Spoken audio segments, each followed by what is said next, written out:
On an August evening in 1989, 13-year-old Elisa Roberson vanished on her way to meet a friend in Aransas Pass, Texas, leaving her family in a decades-long search for answers.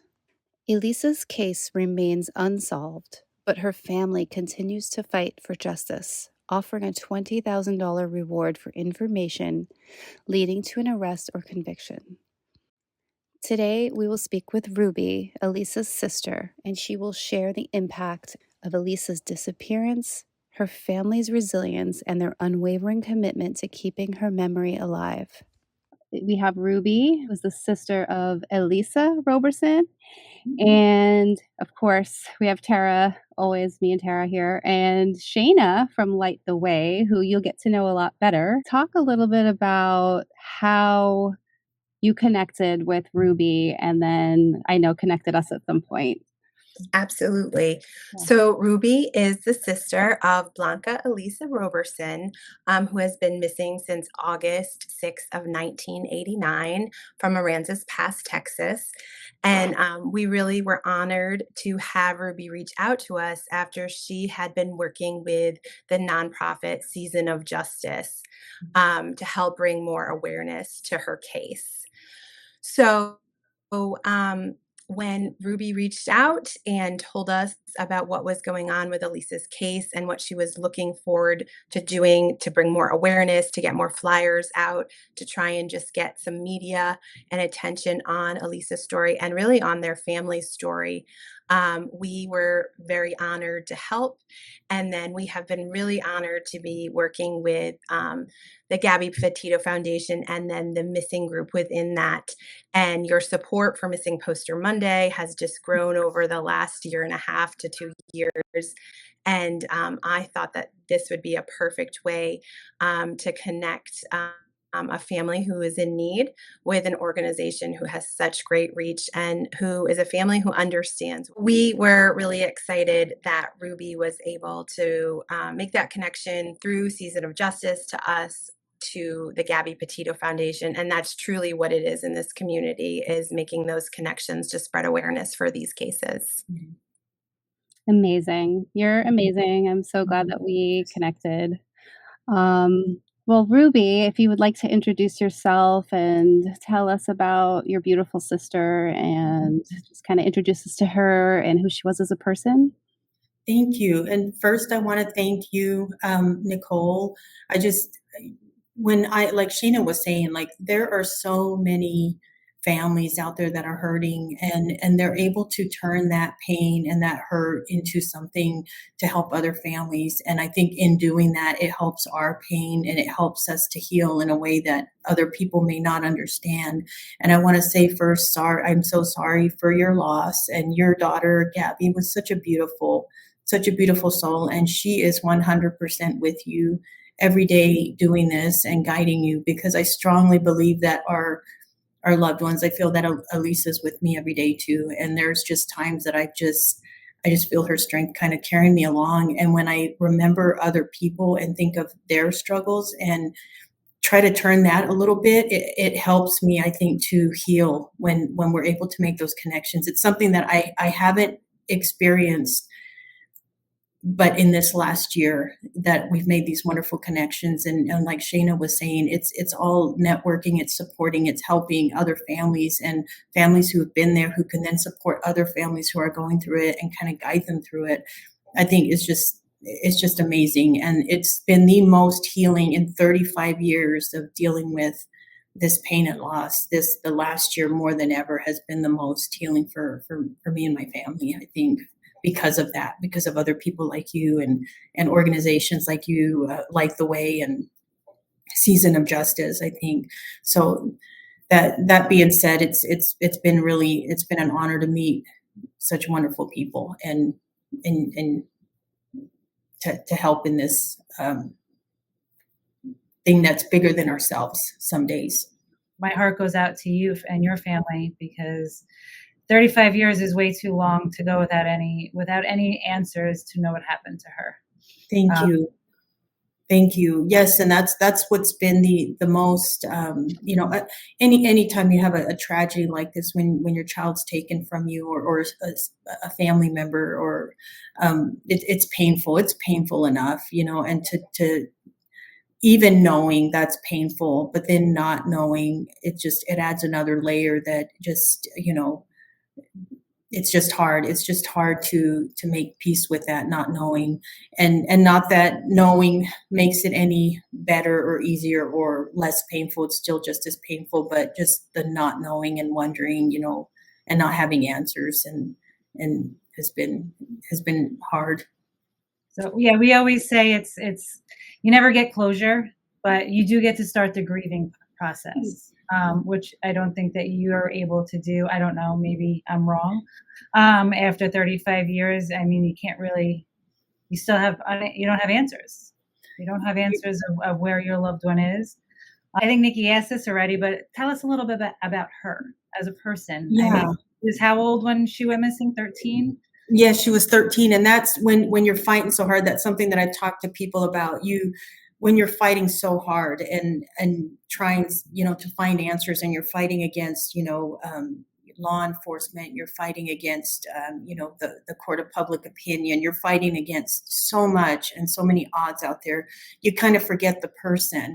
I mean, you know that's who you're fighting for, but you put on your armor, you go forward, and you try to be strong, and you kind of lose sight sometimes. And so I always have to bring myself back to that place of, who am I doing this for? What are we doing this, who are we doing this for? Who are we fighting for? And we have to go back to, we're doing this for our sister, our daughter, our friend, whoever it was that, who you lost. And Elisa was such a big part of our lives. She was the oldest sister, and she helped my mom so much, because my mom came from Nicaragua. She came from another country. She didn't speak the language very well.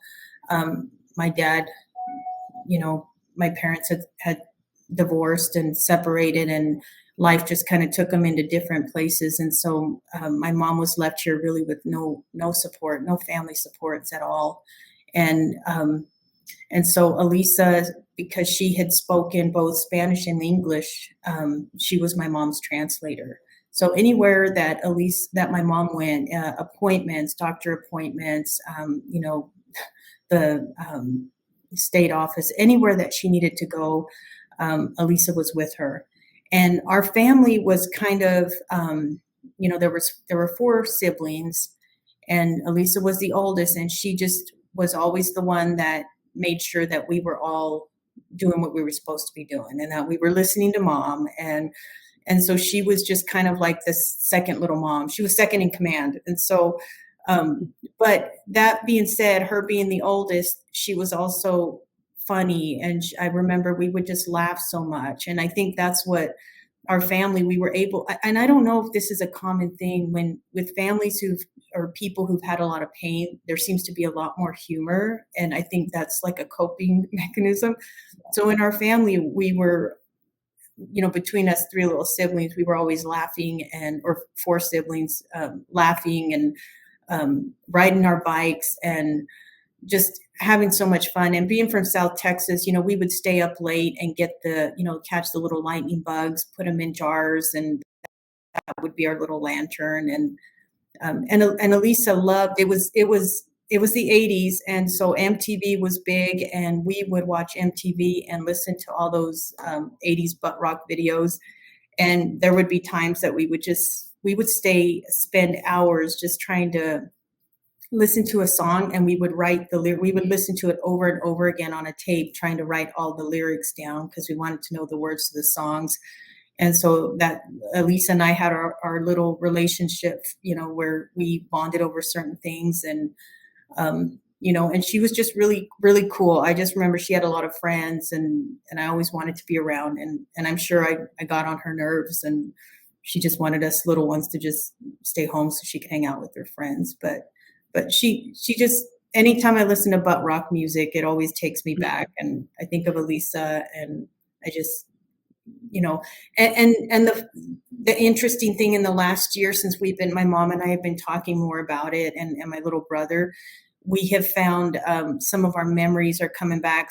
Some things that my mom remembered or that I remembered, and even in remembering those things, then it's also healing because we're the trauma kind of does something to those memories. It kind of makes you forget that there was something else. And so it's been very, very very therapeutic, I think, to bring back those good feelings again, and the happy feelings, and just wonderful memories about Elisa.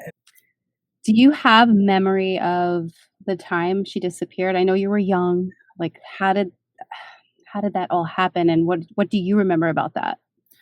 Yeah, so I was 12 years old. I was a year younger than Elisa, and so I was 12, and there's some things that, because when that had happened, it was like me and I kind of gravitated to my mom more. It's like her and I, the things she's remembering are things that we remember, those memories close together, because I was kind of like, Elisa wasn't there anymore. So now in this whole experience, kind of had to step up to the plate and be the next in line to help my mom.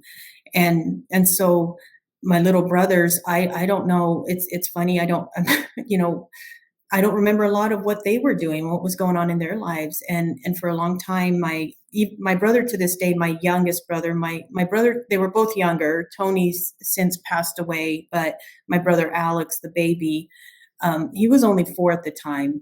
And I would even ask him, I'm like, what do you remember, or do you remember anything? And he struggles to talk about some of this.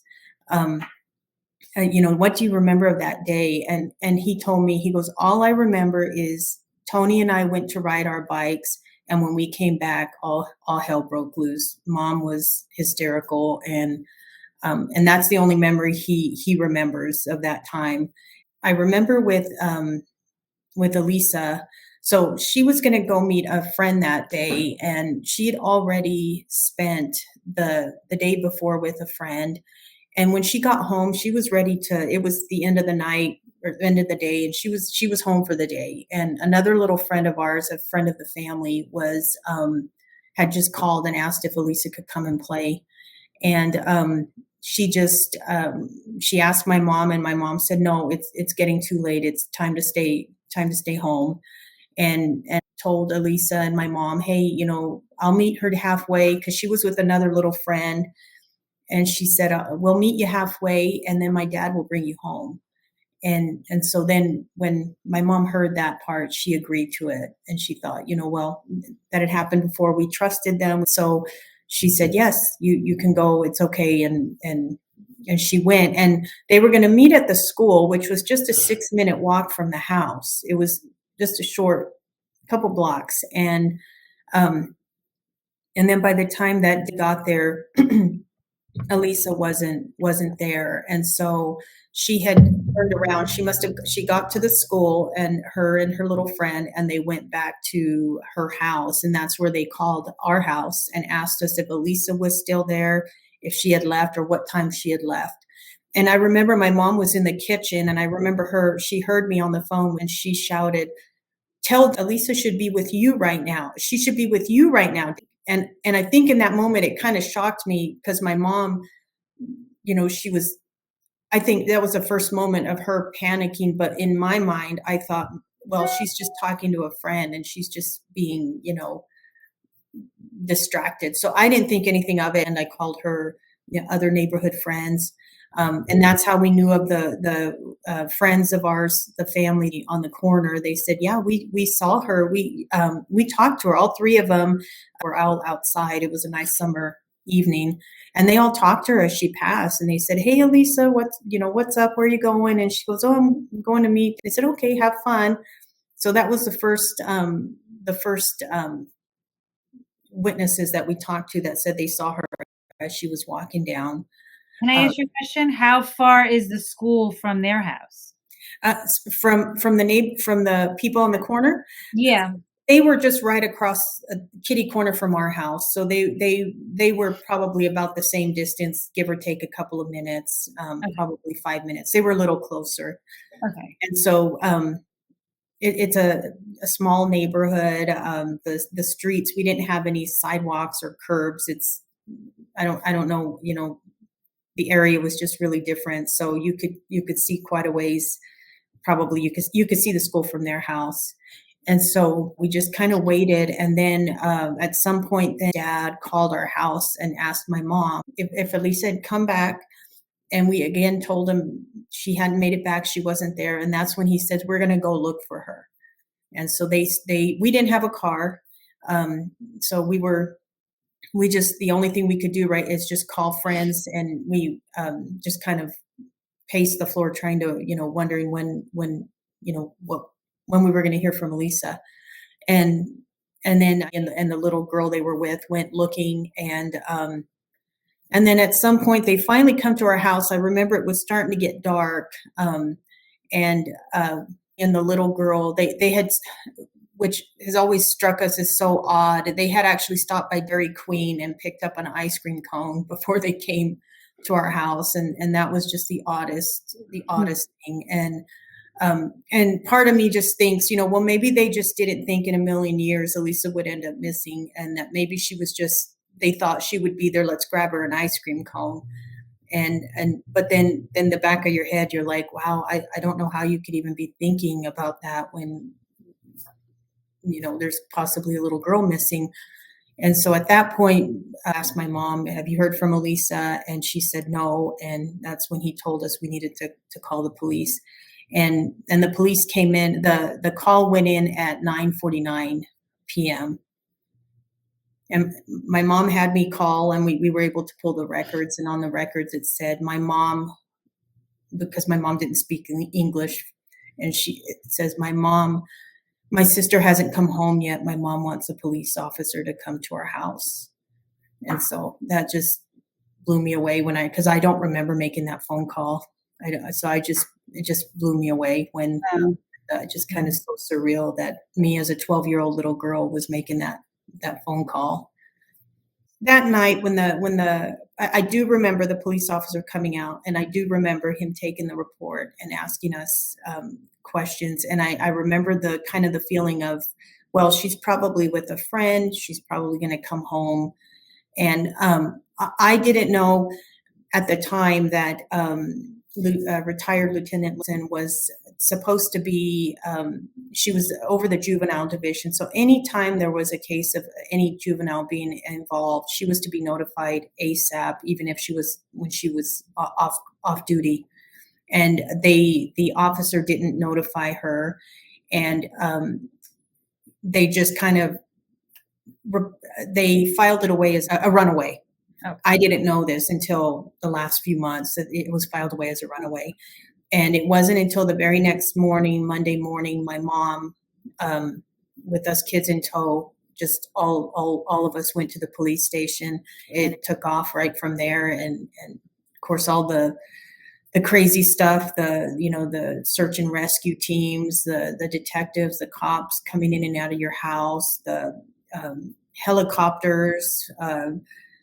My dad was out in the Gulf. He was a shrimper. It was South Texas, and he was out on the Gulf of Mexico, and they had to radio him in. And so he came in, and our family were doing our own little searches. My dad's doing his searches here, and we're kind of separating and trying to say, you go look in this area, you look in this area, and just trying to, and it was hot. It was hot.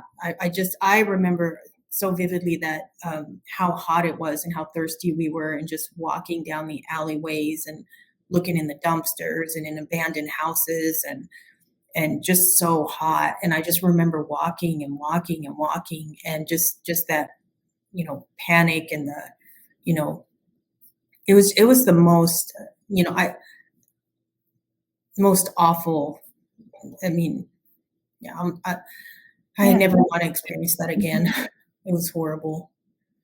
But, I mean, and in 35 years, how has it affected your family? I mean, is your family, did it make you stronger? You stick together? Like, how did it happen? It I find that this isn't a common, or this is very common in families where there's been someone missing or a murdered loved one, or it kind of breaks. I mean, people deal with their pain and their trauma in their own ways. Some families come closer together. My mom was even more protective after that, and she didn't know who the person was. I mean, she had her suspicions of who she thought it was. The police were saying, they have a person of interest that they believe it was. You don't know who it is, and she didn't feel safe, and she was even more protective of the 3 kids that she still had, and so your life changes completely. And the things that it was no longer, there was life before Elisa disappeared, and there was life after, and the distinction, and there was no oh, we can go riding our bikes. That was done. There was no riding our bikes down the street and having fun. I don't remember friends anymore. I don't remember laughing after that. I just remember that my mom was just so terrified, and we weren't allowed to go out anymore. We weren't allowed to just ride our bikes like we used to and play outside. She was already, but even more so afterwards, more protective, I guess is the right word. And so when, normal things that other kids, that they remember in their child, I think I was more shy. I went into myself. I was more shy. My little brother Alex, so my brother Tony, he struggled. Tony struggled his whole life. He was born with developmental disabilities, and then everything just kind of spiraled. And my brother, he in 2017, my brother Tony. I'm sorry. Thank you. And my brother Alex struggles to talk about it. For the first time in August, we went back for my sister's, the 35th anniversary of her disappearance. And we went back as a family for a memorial and walked for her. And he hadn't wanted to go before. And this, the first time since we left, he went back to our hometown. I've only been back 3 times, all having to do with Elisa. But it's just so painful. Our hometown is so painful to go to. There's just so much pain.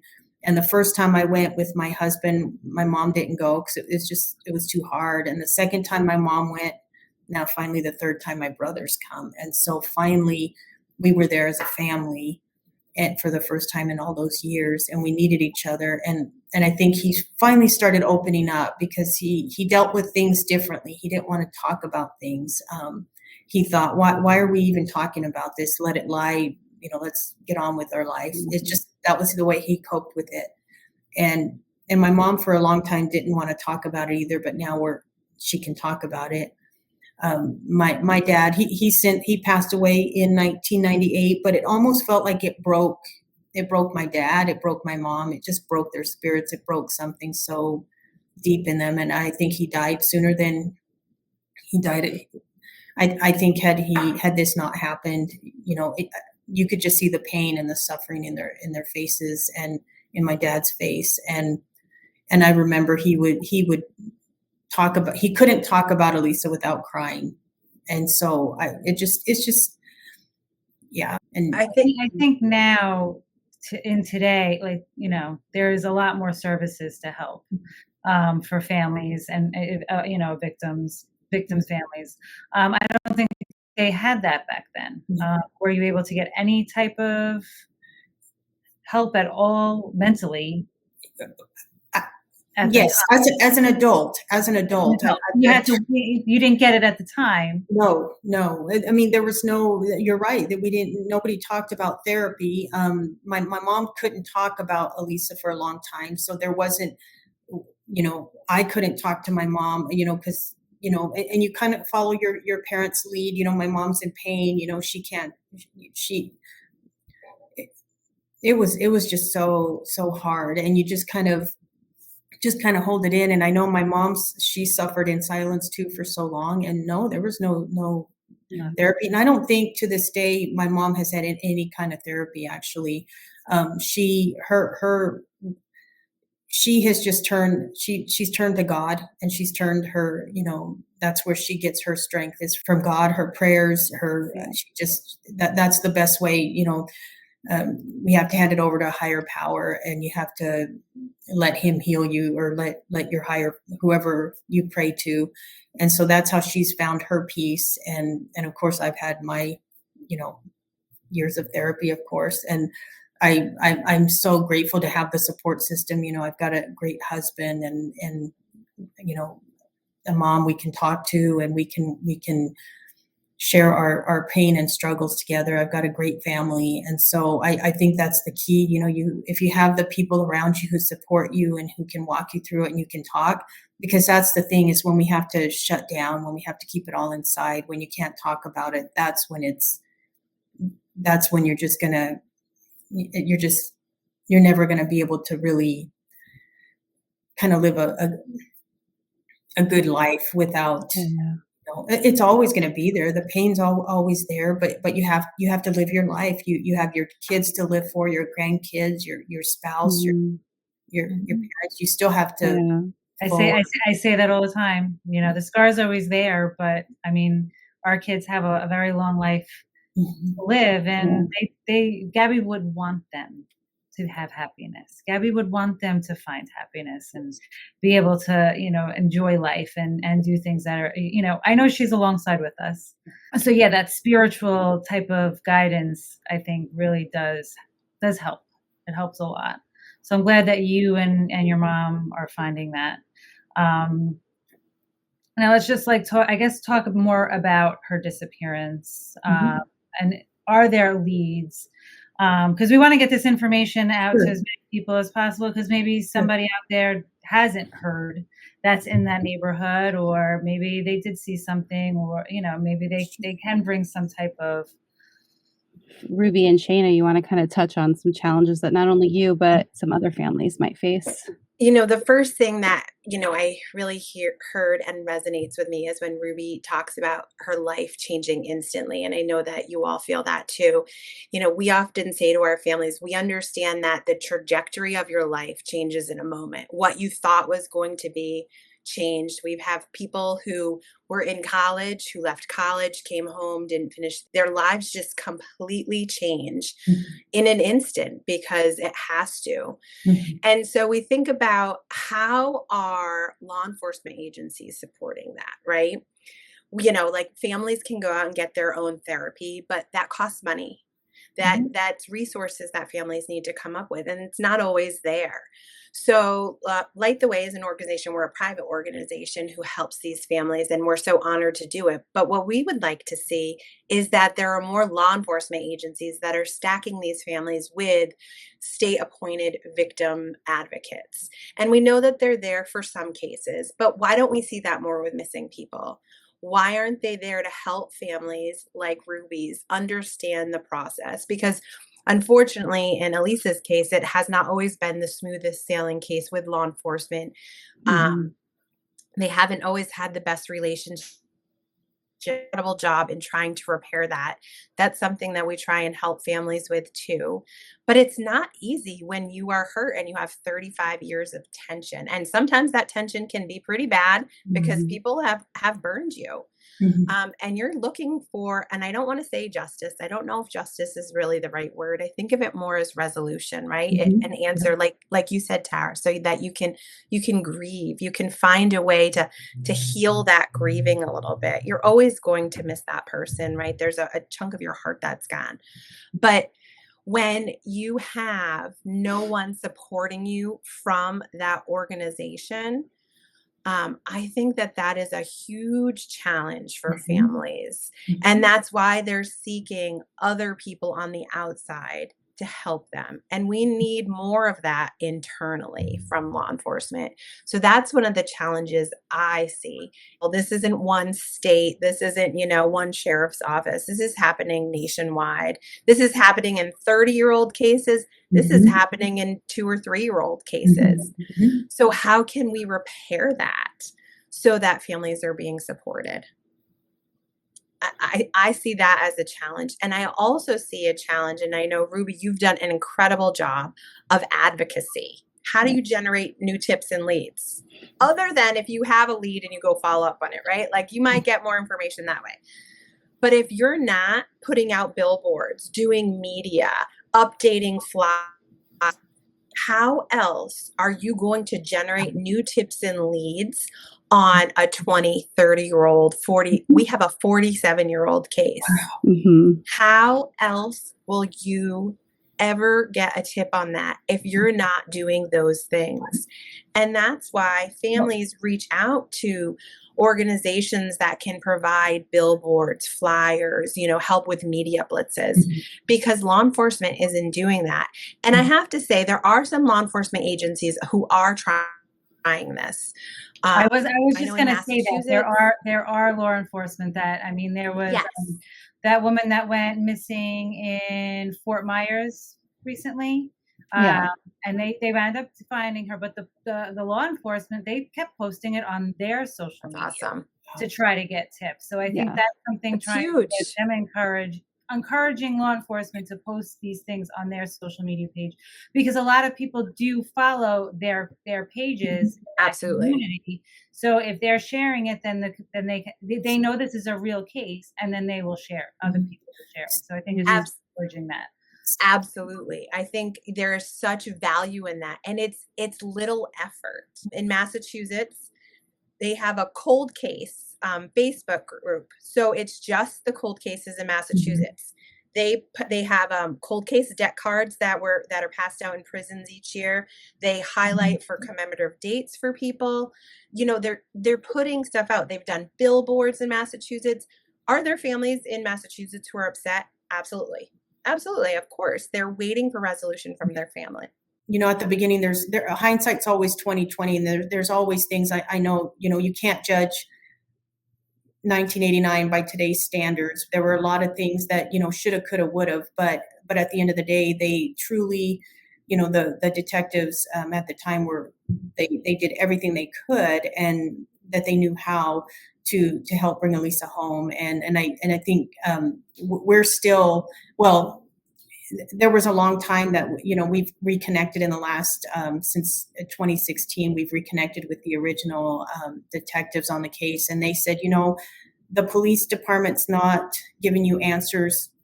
Ask any and all questions you would like to ask. We'll tell you everything we know, because they know we're not getting the response and we're not being treated very nicely.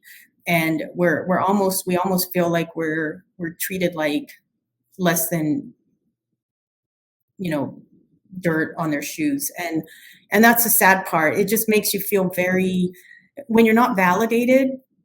I mean, that's any time when you're having a disagreement, or you're fighting with your spouse or with anybody. The worst thing when you go away is if you leave not feeling validated, and then you feel like you haven't been heard, and it just kind of sits with you, and it just kind of simmers and just gets worse. And so that's one of the biggest things.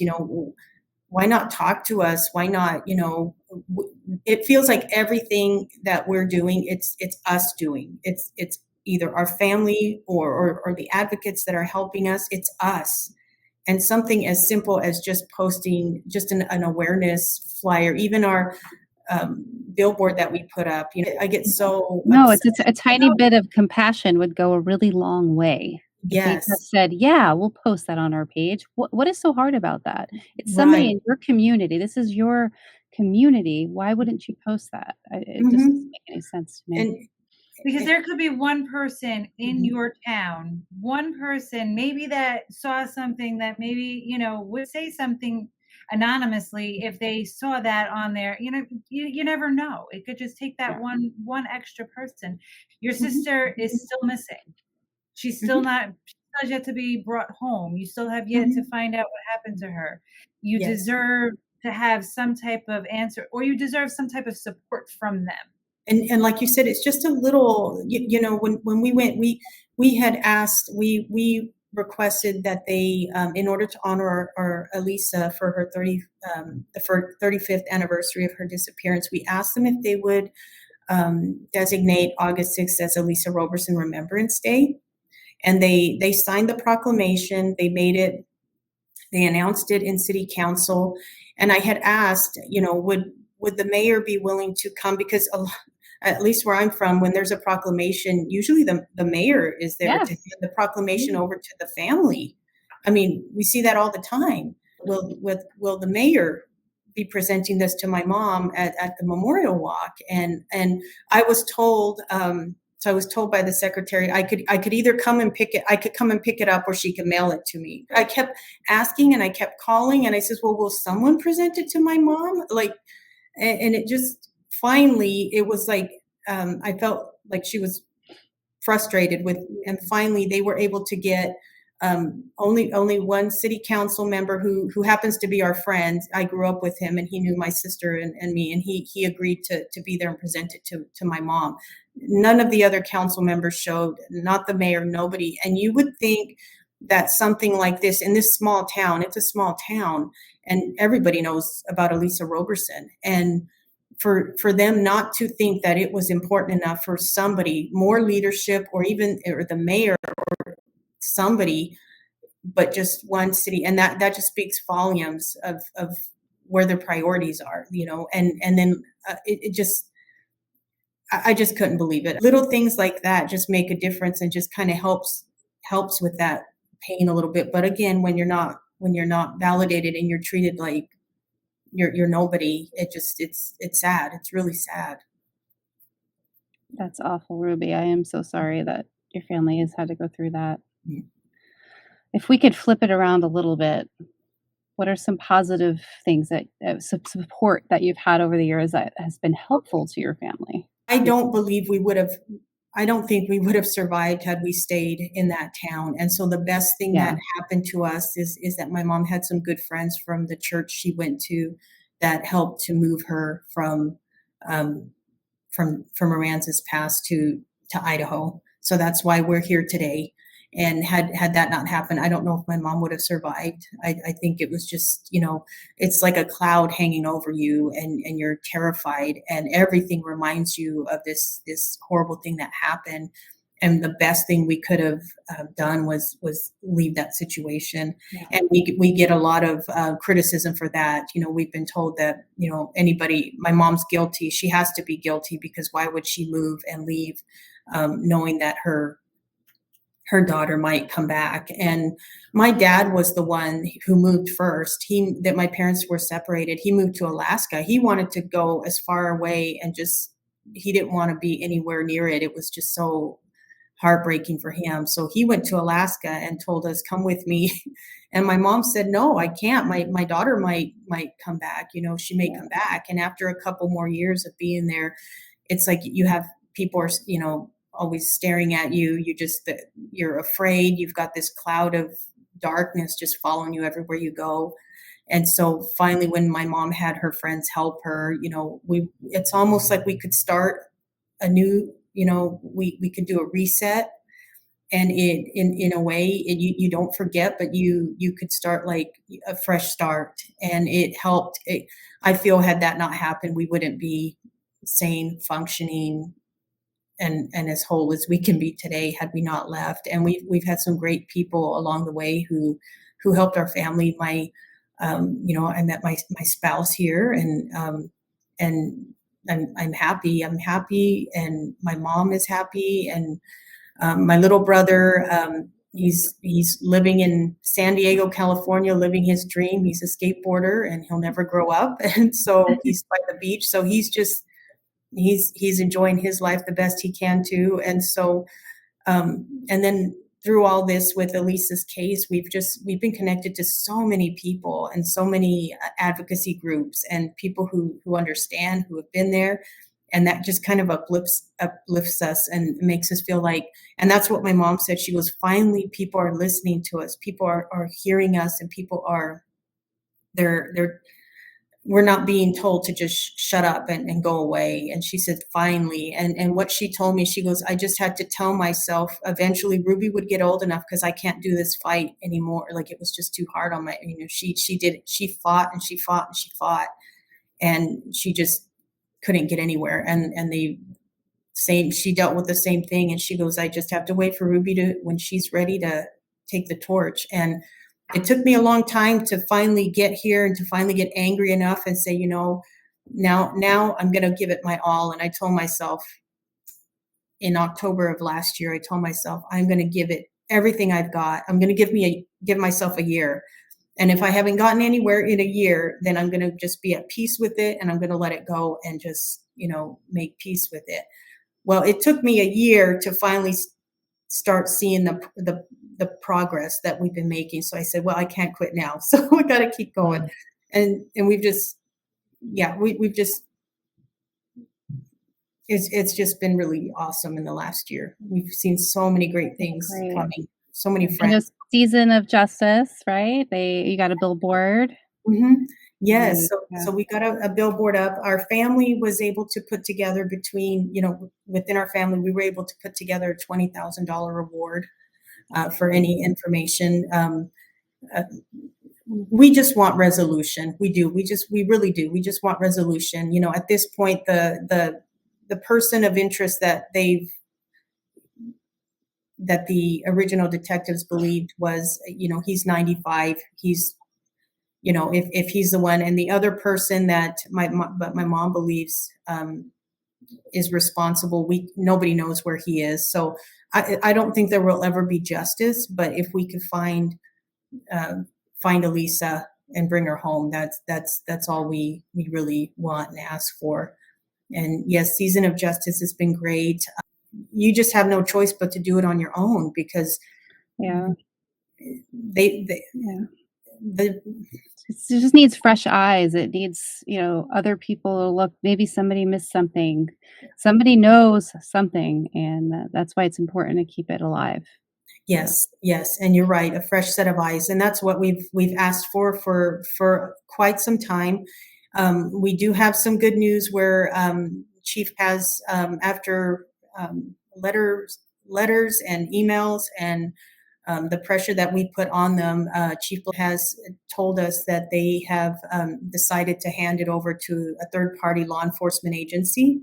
And so we're hopeful for that, if that's a positive. And so we're just going to keep just hoping for that because we need someone else in there. That's amazing. Very good news. Yeah, because I know Tara asked earlier, is there any leads? I feel like there's been a whole lot of unanswered questions more than leads, right? Yes, no, there are no new leads. The same two people who were the same two people at the beginning are still the same two people that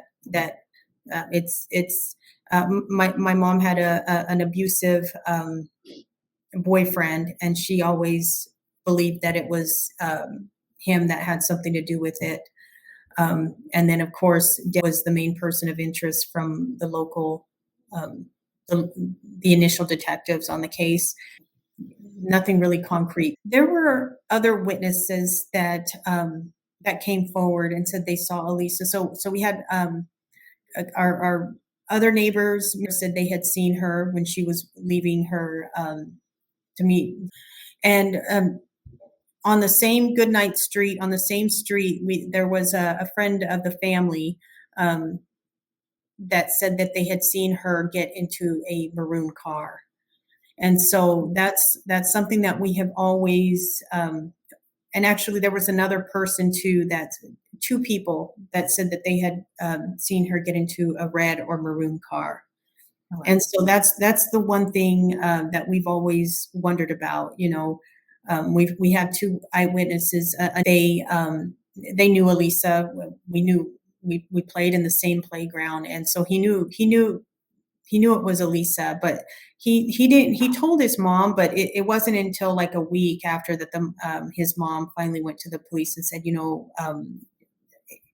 Elisha said he had seen Elisa get into a maroon car. So that's something that we've just kind of hung on to and just kind of question. We've got a friend who's been helping us. He's a retired government investigator. He's been a real good friend of ours. We've known him for 20 years. He worked for the state of Alaska, and he also had a firm where him and a partner they did a private investigating company. And so he's since retired, and he no longer is doing the private investigating but he's been helping us for quite some time, just trying to help us get answers. And he's talked to a few people, and so he's part of our little team. 2016, there was a tip that came into the police department that my sister did not leave our home that day, and that she was buried somewhere on the premises of our home. And so they brought in Texas EquiSearch to do a search of our property.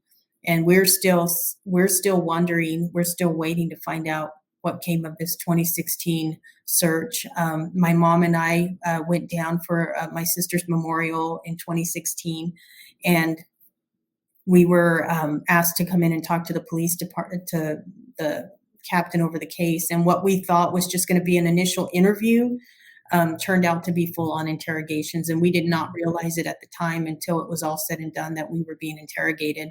By the time it was all said and done, my mom agreed to take a polygraph, which looking back, we would never have done. But we were thinking, we're there in good faith. We have nothing to hide. Whatever you need from us. I even agreed to take one, but they didn't give me one. And by the time it was all said and done, they were telling my mom she failed her polygraph, and they were telling me that my mom failed and that I knew what happened and I needed to stop covering for my mom because she murdered my sister. So this was a whole big piece of the story that just kind of has caused so much trauma and so much more damage, and has made everything even harder to try to move forward. We're still stuck in 2016 because they won't make a public statement. We know that they sent soil samples to Texas A&M University for testing. We've never gotten the results of those tests. And so we're still waiting. We're still wanting them to take responsibility for what they believed at the time. There have been a lot of rumors, and there have been a lot of people who have said things that were done or were found, but we'll never know. We'll never get to the bottom of it. And we know that we've still been told, as recent as June, we were still told that we were being looked at as suspects. I could write a book. I don't even, sometimes I don't know where to start. And it's so embarrassing because it's like, how did this all happen? It's like the Twilight Zone. We don't even know. We were dumbfounded. It just took us by surprise, and we didn't even know what was happening. And it was so traumatic. It took me till this year for us to go back to Aransas Pass. That's how traumatic it was. And I had a mental breakdown from it. It was so traumatic what they did to us. And they not knowing that we were being interrogated, not knowing that we were, when they tell you something and they're looking you in the face, and you know without a shadow of doubt, I know, and we know what happened that day, that Elisa went, she left, and we never saw her again. So when they're telling us that she never left our home, and that my mom murdered her in front of us kids too, is what they were saying, and that I was covering for her. I mean, it was the most traumatic thing. It was so traumatic. And I remember just crying, and my mom and I were trying to talk through what just happened. And it just kind of shut me down. For a long time, I just went into like a depression. And so finally, it's when I started talking to people, and this is why this has been so good. In the last year, I finally realized that we had been interrogated, and what they had told my mom. I mean, they planned everything so that we could be in our most vulnerable, that we were tired, that we were hungry, that we were emotionally distraught. They did everything. They planned it so perfectly to get us in the weakest place, so that when they hit us with it, we didn't even know it was there. And it just, we didn't know. And then when we told them about what they told my mom about failing the polygraph, they said they could have just told her that. They can lie about anything. This man in question has sadly quite the criminal history when it comes to abusing minors. So, Mm. this is not a man that is in good standing. He was a suspect that fit the profile. And I think another piece of the puzzle is um, Ruby's family was renting their apartment from him, and I think that that's part of the story. And Yes. how Well, well did your sister know this? Like, I mean, I guess how often did she hang out with yeah. the So daughter? we were close to the family. So we rented, so there was they owned a duplex and they lived in the upstairs and we lived in the downstairs. And so that's how we met them. My mom was renting the downstairs portion. We eventually moved from that house to the other house that we were in when Elisa disappeared. But we knew the family very well and like a little, uh, kind of like a little sibling. And she, the family, we would have dinner with them or, she'd play. We were always, when we lived in the duplex, they would come. I mean, she lived upstairs. She could just come down and then we would play. And my mom always said, be nice to her because the other kids in the neighborhood would pick on her because she would have these outbursts and just would start just flying off the rails and then they wouldn't understand. So a lot of the kids they didn't want to be around her. And so my mom just always said, you be nice to her. Don't pick on her or anything like that. So we were close to the family. And even when we moved to the 430 to the Whitney Street address, he was still coming to our house or we would go over there.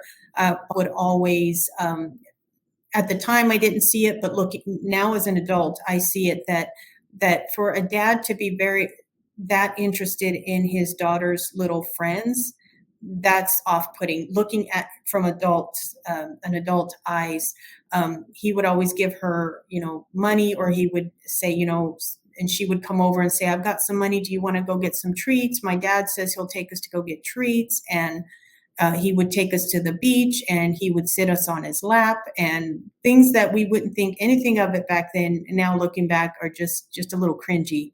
And there were too many little girls over at another little friend that was in the group. There was one time then I went to go see if she could play with us. And the little girl said, "I can't, my dad won't let me play with you anymore because your dad touched me in the boob."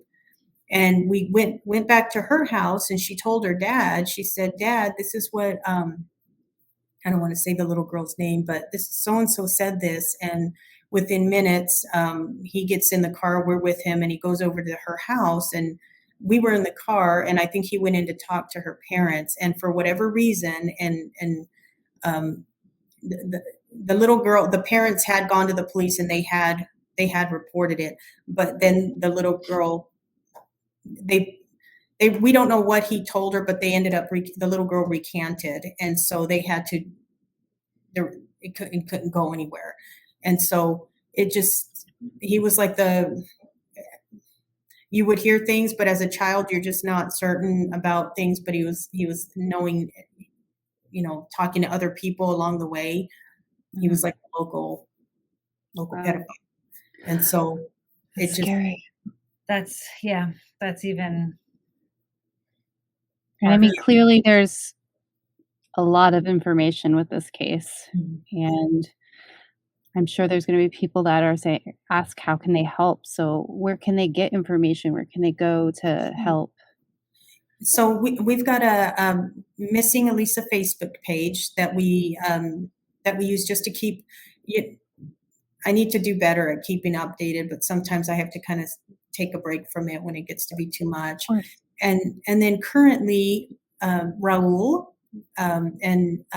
is currently there with Light, and Shayna with Light the Way. We're working on a linked tree. I don't know if I'm going to say it right. A link tree. Yes. And a website. This might be better for you to say this part, and where it's going to have all of the information, podcasts, articles, news reports, and just basic information about Elisa's case. And so that's going to be another thing I'm looking forward to. That's fantastic. That is great. And we do have a TikTok, a Missing Elisa TikTok. and an Instagram, but I'm not really good with TikTok. I'm still learning. I'm really terrible.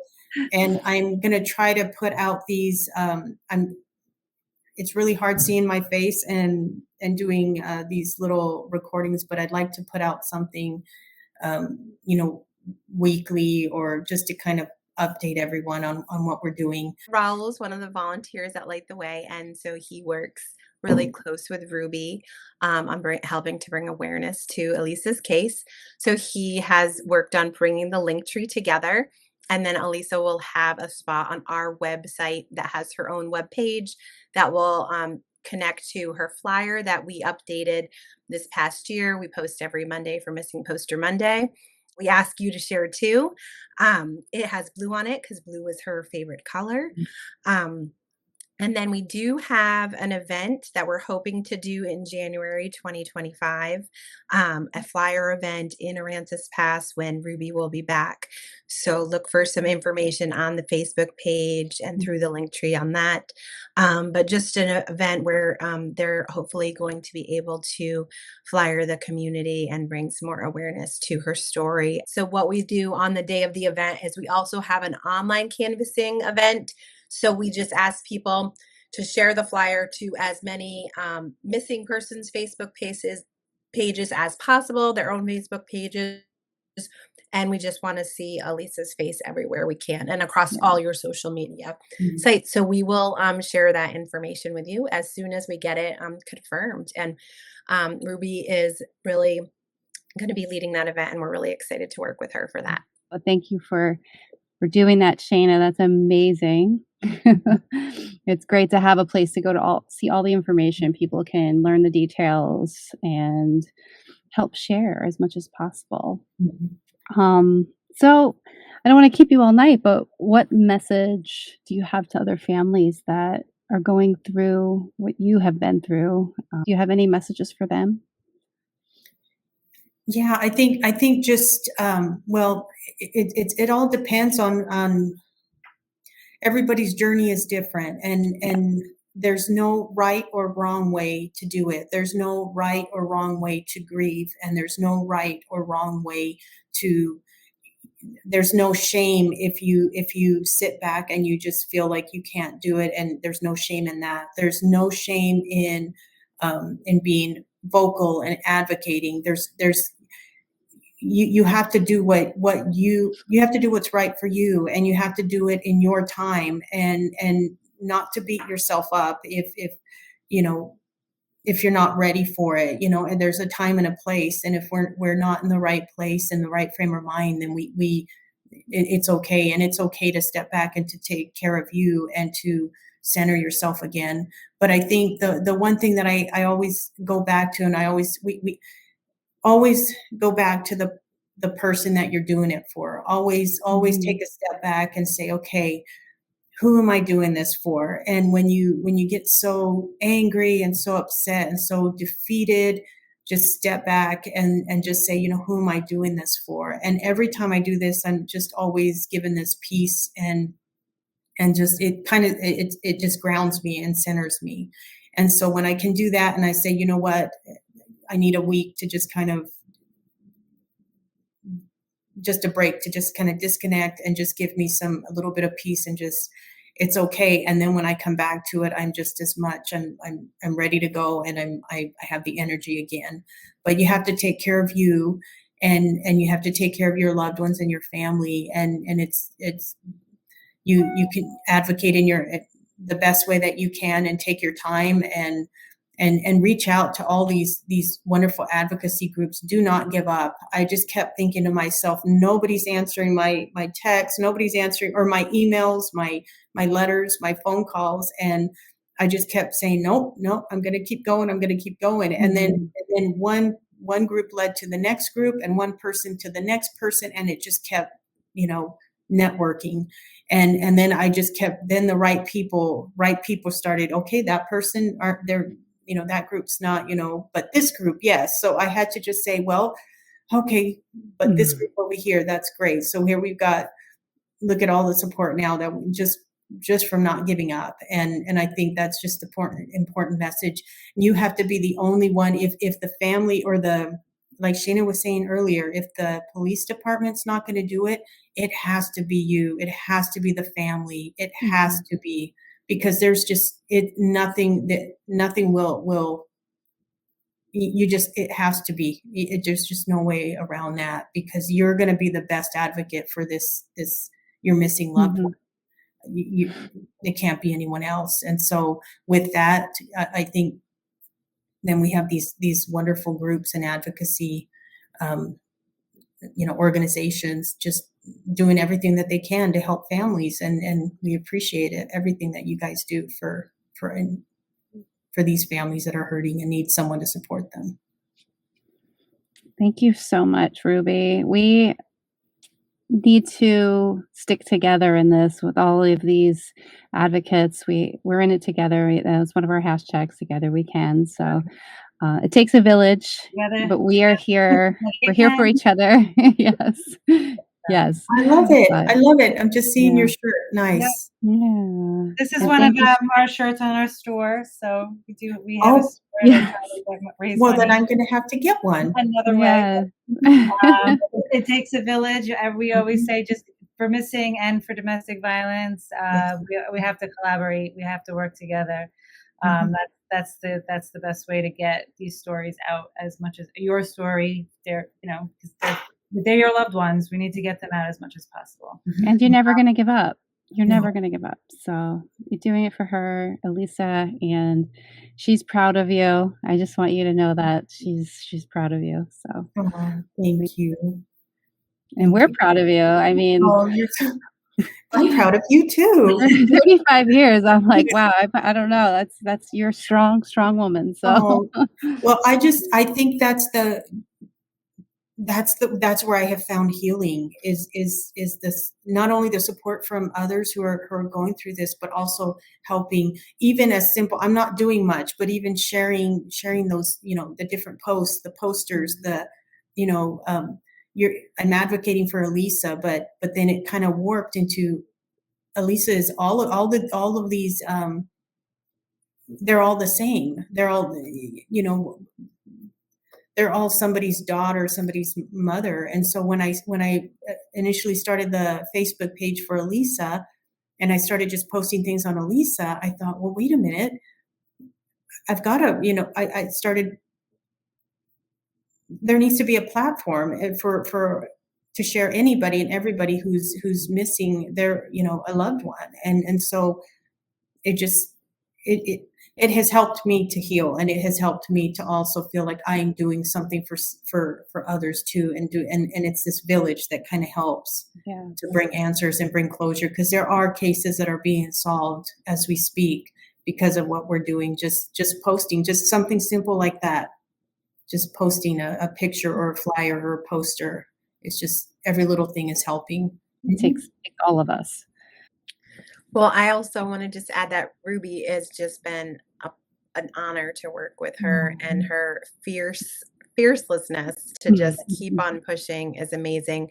I know sometimes that it can be so tricky for her, but she also rises to the occasion every single time. And as an organization that works directly with families, we couldn't be prouder to work with you and more inspired by the work that you do for your sister. So we will be with you every step of the way, and we will just continue to bring awareness to her story until there are answers and she's home.